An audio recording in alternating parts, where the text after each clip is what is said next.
Okay, you guys, we are here again. We're actually on our way going to church. We're here again. We've been going, well, this is our second week going to church. Considering letting this be our church home. So let's go in and get the word today.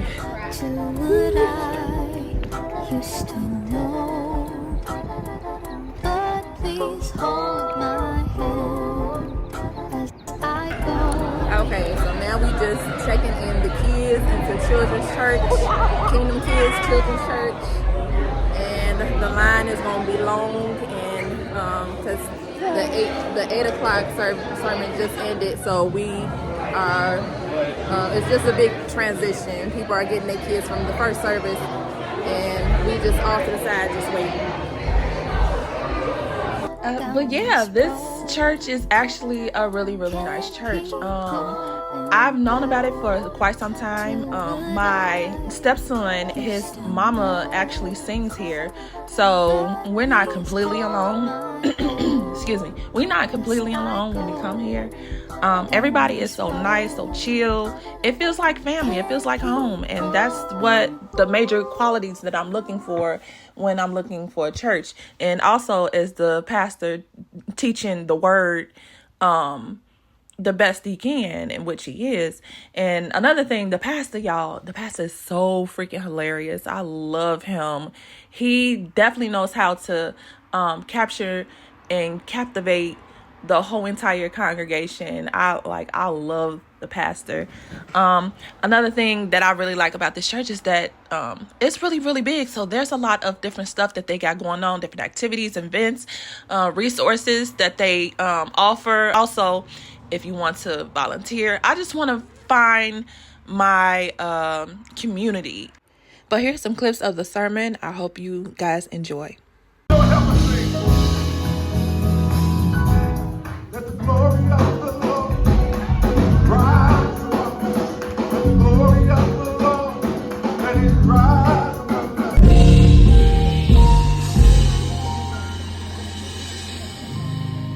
God is the joy and the strength of my life. Moves all misery and strife into the water. It takes time to mend that net so that when you throw it out for a harvest of fish, it can hold the bounty. Some of you all thinking that, well, God has forgotten about me, or God has left me because he's been silent about this thing that's been burning in my spirit. What God has been doing is developing you, because the pressure of the harvest will break you if you throw yourself out there now. There are things that I prayed about in times past that I was not ready for because I wasn't ready. Never forget, I'll come back to the city and I'm taking over the church, and I know we needed to get a bigger building because it was just a shotgun church with one bathroom and one office. And I'll never forget, I had a friend draw some architectural plans. There was 8 people. And they gave me a projected price. 8 people wasn't going to fund that thing. So then my next version of getting us to a next place was, I saw some property, and I heard some preacher on television talk about, if you walk around it 7 times. I didn't give y'all the whole story the second story. I'm sorry. I was thinking about stuff. Some televangelist sent me on a fool's mission, and so I go to this property right across old Miles Davis Elementary School in East St. Louis, and there's this old gas station mechanic shop on the front part of it, and I saw that land, and I'm like, that's it. And I went walking around that property. Man, listen. Y'all kind of know where this is going. Well, I'll tell you, the police got called on me. Said someone noticed you walking on private property and they are trespassing you. And I'm like, I'm just praying. They said, but it ain't yours to pray over. Had we got that property when we had 8 people and I was still young, still developing, still struggling, we would not be in existence today. Because the blessing would have drowned me. There are things you're praying about. God says, I got it for you, but you ain't ready for it yet. Develop in private. Quit announcing all your plans. Shut up, sit back, and develop a life that is worthy of what you're praying for. restore means time. Now, I understand that when we talk about grace and restoration, and it says restore them gently, that gets a little uncomfortable because it's easy to preach grace. It's easy to teach grace. It's hard to practice grace. And let me tell you all who are here from this particular text of scripture, while you're building a file of offense on others, you know how we do it. Let me empty my file out. She didn't say hi to me. How you do that? Ooh, did you notice they didn't take communion on the first of the month? Oh my God, did you also realize that old girl had a dress on that was a little too tight? Why you looking? But anyway. Right. Did you notice that they didn't give me no cookie when I walked in? Ooh, I didn't get that parking spot that allowed me to walk a little shorter distance. Maybe God said Fitbit it. Right. Maybe God was saying unbeat the back. I don't know. But we build these files of offense up. We still collect data. Many ministries fail because instead of you plugging in as a solution, you became a critic, observant, waiting for failure. Your file is here, and it takes just one more thing, and you drop the whole file, and you say, I'm done with church. While you have a file on that, God has a whole file cabinet on you. He knows when, where, how. He knows what date. He knows what hour. He has an entire file cabinet on all of your transgressions, and yet he restores you daily. Yes. Yes. Brothers and sisters, sometimes grace is quiet, and that's how it should be.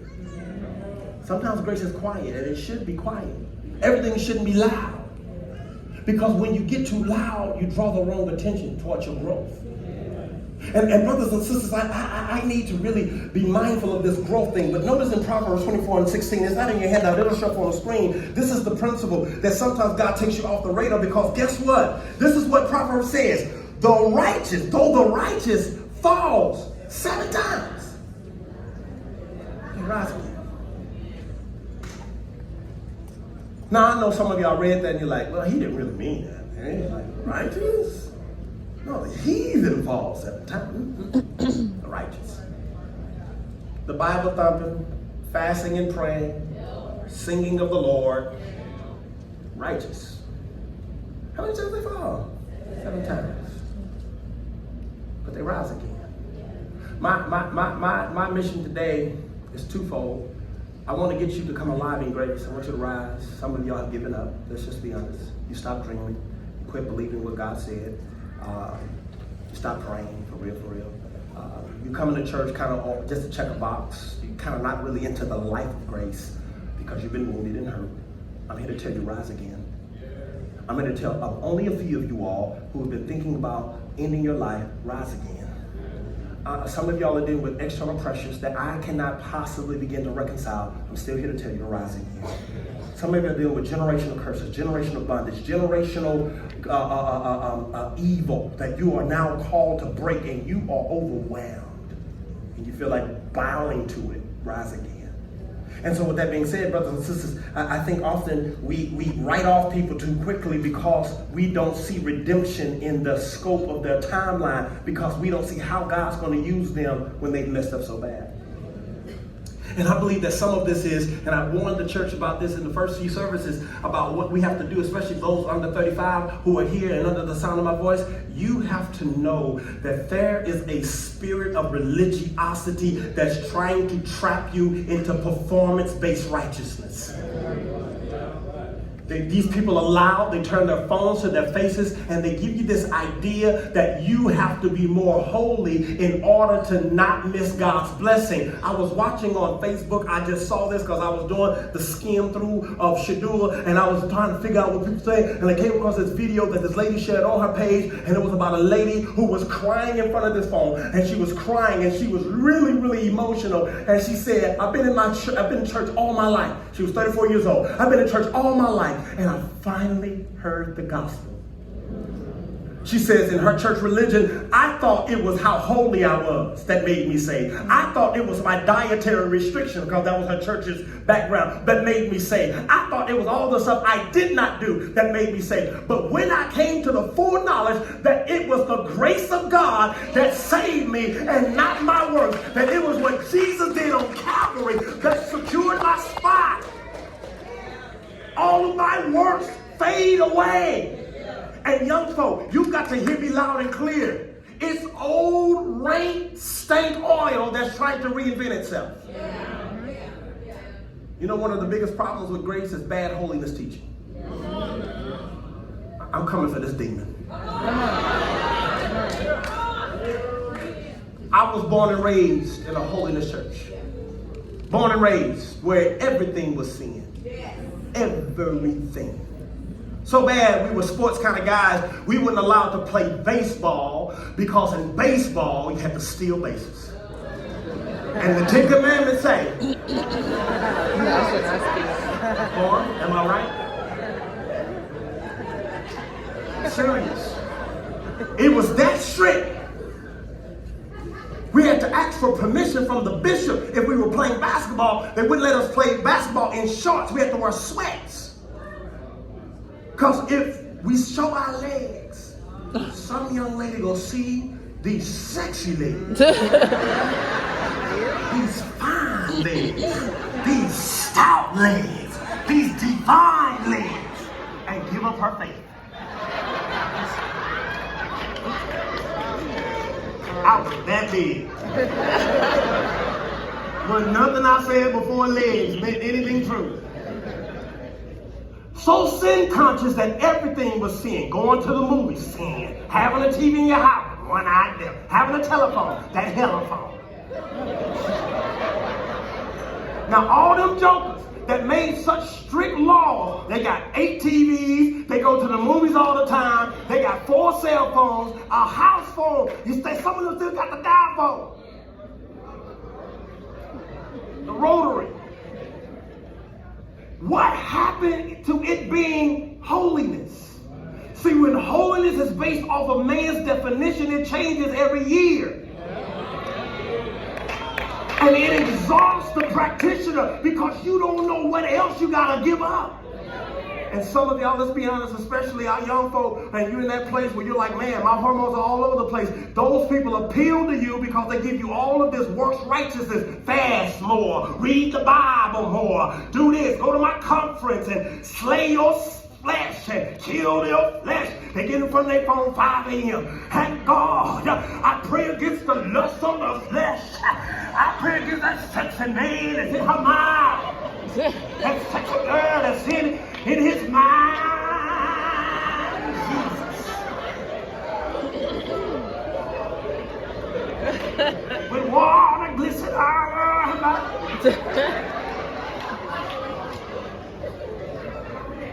And you think that helps you to avoid temptation when what you need to be praying for is self-control. God ain't gonna stop your hormones. He gave you your hormones.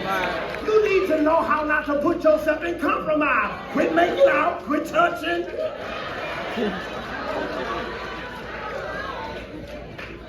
Children, talk that. You want some spiritual practice that makes you holier than thou, Jesus Jr. I'm not tempted by that. God took all that away. Lie! Lying devil you. God ain't gonna take your humanity away from you. He made you. Ain't nothing wrong with the Kool-Aid. Problem with the Kool-Aid is you poured it out at the wrong season. That's all I'm saying. Bad holiness teaching has you all enemies of grace. Some of y'all don't even know how to enjoy an environment of grace because you're so used to being controlled. I'm on this camera right here. You're so used to being controlled. You're so used to the pastor telling you everything you should do. The moment we give y'all a prescription of discipleship, you get mad. Nobody's following up you. Sin hunting, preaching sin every 5 seconds. And I feel there's a fornicator in the house.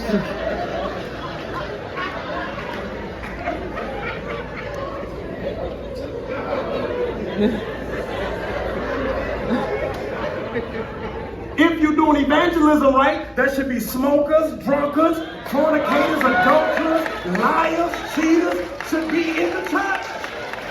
If you're doing evangelism right, but you're holier than thou self. Amen. And you know you're in a real stoic environment. I ain't knocking this hairstyle. I think it's cute. But if you know you're in a real stoic holiness, trapped in a 1960s environment when all the women got French rolls. All of it. All of it. Everybody. First lady, singer, everybody. I'm coming for this holiness demon. I'm coming for it.